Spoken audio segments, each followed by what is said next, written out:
بسم اللہ الرحمن الرحیم۔ حضرت داؤد علیہ السلام کی قوم کے 70,000 افراد سمندر کنارے ایلا نامی بستی میں رہا کرتے تھے۔ ان لوگوں کو اللہ تعالیٰ نے ہزاروں نعمتوں سے نوازا تھا، لیکن جب راحت و سکون آیا تو یہ اللہ کی عبادت سے محروم ہو گئے اور اللہ کی مخلوقات پر ظلم کرنے لگے۔ تو یوں اللہ نے ان کو خبردار کیا کہ ہفتے میں ایک دن ہفتے کے دن شکار نہ کیا کرو۔ اتوار سے لے کے جمعہ تک جتنا شکار پکڑنا ہے پکڑ لو، لیکن ایک دن اللہ کی عبادت اور مخلوقات پہ امن کے لیے رکھ دو۔ یوں اللہ نے ان کا امتحان لینا شروع کر دیا۔ وہ اتوار سے لے کر جمعہ تک سمندر میں مچھلیاں پکڑنے لگے تو مچھلیاں زیادہ مقدار میں ہاتھ نہ آتیں، اور ہفتے کے دن سمندر کو دیکھتے تو ان کو بڑی بڑی مچھلیاں نظر آنے لگتیں۔ ان لوگوں میں سے ایک شخص کو شیطان نے ورگلایا کہ پریشان کیوں ہوتے ہو، میری ترکیب پہ عمل کرو، تم شکار سے کبھی محروم نہیں رہو گے۔ تو بس شیطان کے کہنے پر اس شخص نے ہفتے کے دن کانٹے لگا کے ڈوری کو سمندر میں ڈال دیا تاکہ مچھلیاں پھنسیں، اور شیطان نے کہا اس مچھلی کو تم اتوار کے دن نکالنا، اور یوں ہفتے کی حرمت بھی باقی رہے گی اور تمہارا شکار بھی ہو جائے گا۔ بس شیطان کی بتائی ہوئی ترکیب سے ہفتے کے دن مچھلیاں پھنسی رہیں اور وہ اتوار کے دن نکالتا اور خوشی سے کھاتا۔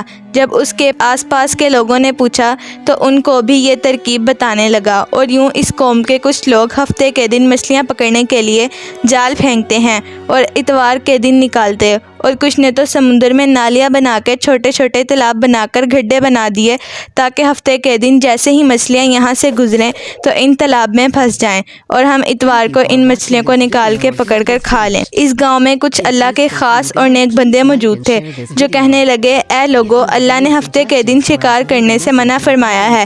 یہ جو تم جال پھینکتے ہو یا چھوٹی چھوٹی تالاب بناتے ہو، ان میں ہفتے کے دن اگر مچھلی پھنستی ہے تو شکار ہفتے کے دن کا ہوگا۔ اللہ کے عذاب سے ڈرو، اللہ کی نافرمانی نہ کرو۔ وہ لوگ ان کا مذاق اڑانے لگے کہ ہماری جو مرضی ہوگی اب وہ کریں گے۔ اب ان بستی میں 3 گروہ بن گئے۔ 70,000 میں ایک گروہ وہ تھا جو نافرمان لوگوں کی بار بار اصلاح کرتے تھے، دوسرا گروہ وہ تھا جو لوگوں سے نفرت کرتے اور خاموشی اختیار کیے ہوئے تھے، اور تیسرا گروہ ان گمراہوں کا تھا جو اللہ کی نافرمانی کر رہے تھے۔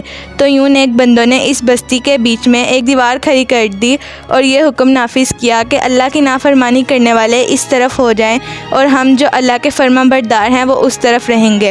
وہ صالح لوگ بار بار ان سے کہتے رہے، اے لوگو، اللہ سے ڈرو۔ قوم سمود، قوم لوط کا جو حشر ہوا اس کو یاد کرو، اللہ کی نافرمانی نہ کرو ورنہ تم پہ بھی کوئی عذاب آئے گا۔